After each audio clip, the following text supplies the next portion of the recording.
I've had several comments from people about how horrible it was to find my mother when I was dead, and the reaction I had to the whatever that was that communicated with me. And I don't know if people kind of get what I'm saying, so I'm just going to go over it a little bit more. So for those of you who haven't seen it before, when I was 17, I was very dark, moody, vindictive, self-loathing. What's the point? I might as well just kill myself, suicidal sort of guy. And I came home one day, and this is during a time when a group called Bader Meinhof was attacking German police units and American military units in Germany. It was so intense that on all the exit ramps off of highways, there were police positioned, and they had these high-powered machine guns. And as they would check the car, these machine guns like pointed at you. So it was pretty intense. My dad was the commander of a plant that repaired army tanks, which made him and the family, me, a target. So anyway, one day I come home and I'm approaching the house, and I hear this car engine kind of running, and I walk up and I smell all this fuel, and I thought maybe there was a fuel truck in back because there used to be this big underground tank, and the fuel.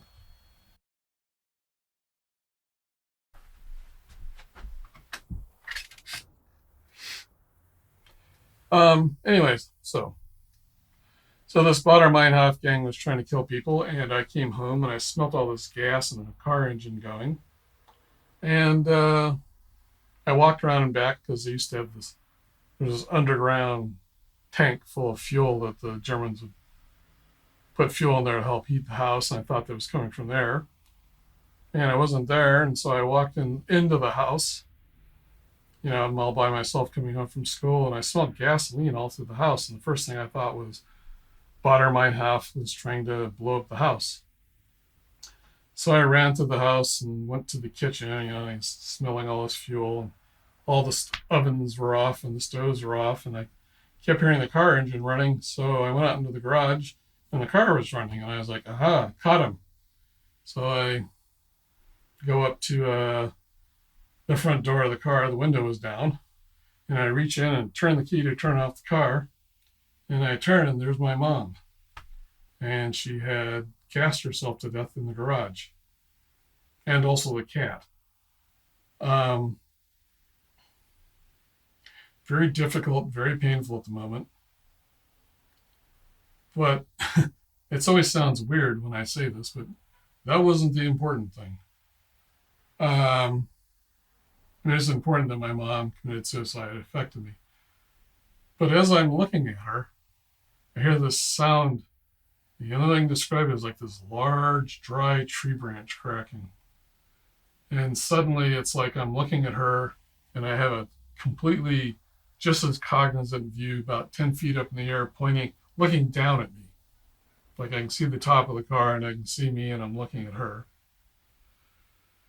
It's kind of weird because people say I've disassociated, but disassociated to me means more like you pull away from your emotional body. This is like I was outside and inside at the same time. And as both these views are looking at it, they both kind of go like this, and all this drywall in the garage and everything just suddenly sounded like this big covering, like it was here, but there was something else here, and I could sense that something was communicating with me. At the time, my brain turned it into, is that all there is, to be someone's son, to be someone's husband, to be someone's father, to work and then die? But that may have been a reflection of my dark, morose psychology at the time. But it was a very almost imperceptible communication. I want to say voice, but it wasn't actually a voice. And it seemed very much in charge. And I am pretty sure that if that hadn't happened, I probably would have committed suicide. No, I don't know if this is some deeper part of myself. Some part of me woke up that I'd never seen before because I was lost in my own personal morass or whatever. But it was stunning. Um, as I'm sitting here talking to you, my I'm feeling very chilled, and I feel its energy right now. And as being a history major, well, I studied theology and history in college and read thousands and thousands and thousands of pages about religious and spiritual stuff and what people, you know, so and so thinks they're a god, so they get an army together, go hack up this other group of people who think they're sort of gods who hack up other people. And this seems to be something human psychology that thinks that being the number one on top is the way to go. And this was more like none of us could ever measure up to that. It was like that whole wanting to be on top is exactly the thing that keeps you from seeing it.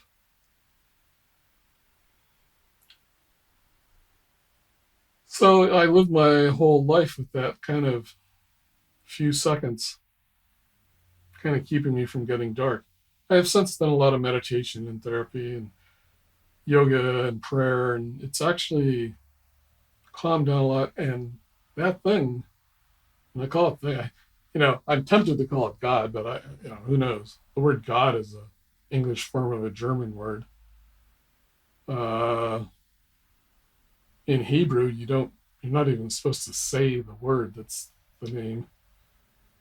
Not you can make up all sorts of names for it, but that's not the actual name. It's just, and that's how this thing was. It was very very energetic, very quiet, very in charge, and to me it was kind of like it showed up at the second I needed it, so that I wouldn't kill myself because I was very suicidal at the time.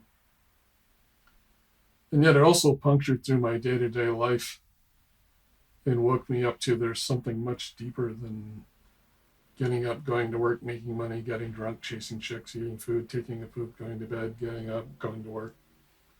Or a more elevated, I'm the president, I have an army, I get up, I go to the morning, I order my armies to do this, I pass bills, blah, blah, blah, and then I die. And maybe my name's put on some piece of rock, and people 200 years from now look at it and go, I wonder whose name that is. I'm sure in your cities you'll see very tall buildings with somebody's name on it, and that was somebody's attempt to have their name stuck in something solid in history. And you walk by and go, I wonder who that is. So it's it's very wild. Who's it? Aquinas, Thomas Aquinas wrote this whole, the human mind likes to sit here and describe everything and thinks that if it can come up with the perfect description of what's going on, it will know. And yet all these saints and all these religions talk about there's this divine revelation. And as Aquinas put it, all of his writing, the summit of theology, where you explain it all, was just so much straw. Because, we're not called upon to describe God, we're called upon to be with God. For some reason, people seem to think we can't. I think it's I think it's to like guard against people. A lot of people already think they're godlike, and so if you are convinced you've gone to see the gods, well, you can go do whatever you want. But my experience is it makes you extremely kind of like humble, not as in I don't matter, but humble as in like, wow, there's someone a lot bigger than me wandering around, and it seems to be the source of me. My whole attempt to be better than or greater than or superior than or on top of a throne is the very thing that keeps me from seeing it. These days, I have these, I see somewhere inside me this kind of odd looking orb. It's black, but it's like it's so bright, it overwhelms whatever is sensing it. don't know what all that is. But the idea that that would sit on a throne, much less even care about sitting on a throne, um, really strikes me as funny. I think that's just more human. I'm going to be superior and define what the truth is than actually bumping into what is. I mean, that's the name in the Bible. I am who am, I am who I shall be. It's a verb, it's not a noun, it's not a description. And in order to bump into it, you have to let go of your description of who you are. That's why they talk about being selfless. No self. No Douglas McCarron. You know, you may have heard of the flat world everybody makes fun of. It's not the flat earth, it's the world. It's your inner way of understanding what's going on. And the idea is you clear the world of all these thousands of myriad things that interact and cause you trouble and chase each other around. And mom did this, and my sister did this, and you were mean to me, and I was mean to you. And I got promoted, and what good did it do me? You clean all that off, and you end up with a world with nothing on it. And that's when you can see. The question is, what's on the world? The response is nothing. And that's true. There is no thing on the world. But what is on the world is the air, which sits on the world and encompasses the world and fills the room and connects with all the air outside and goes up into limitless space. It gives you the breath of life. It's sitting here all the time, right now. But we can get distracted by the things. And there seems to be some kind of power here that's actually trying to get us distracted. It reminds me of Paul talking about the God of this world. You know, we're all trying to be one up each other and take stuff from each other and me, me, me, me, me, me, me. And it's the me, me, me that's the problem. Is that, we strive to have the knowledge of God. That's the whole reason in the Garden of Eden we get removed, because we want to be like the gods. And there's this mighty force, this angel that keeps you from coming back in. But what if you're willing to give up being the God who knows everything, the I that has the explanation, the one who knows things? Seems to me, in my experience, suddenly become a friend of God instead of somebody who's trying to outmatch God. And then you get to come back into the garden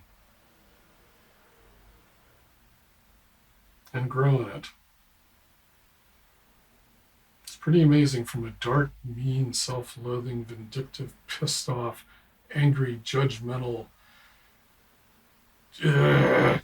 child to being calm and peaceful and feeling self-loving and feeling like I'm a friend of God.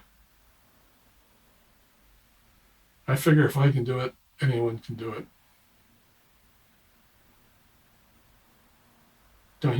Don't look to your description of life to figure out what it is. That's actually the thing that's keeping you stuck in the way you are.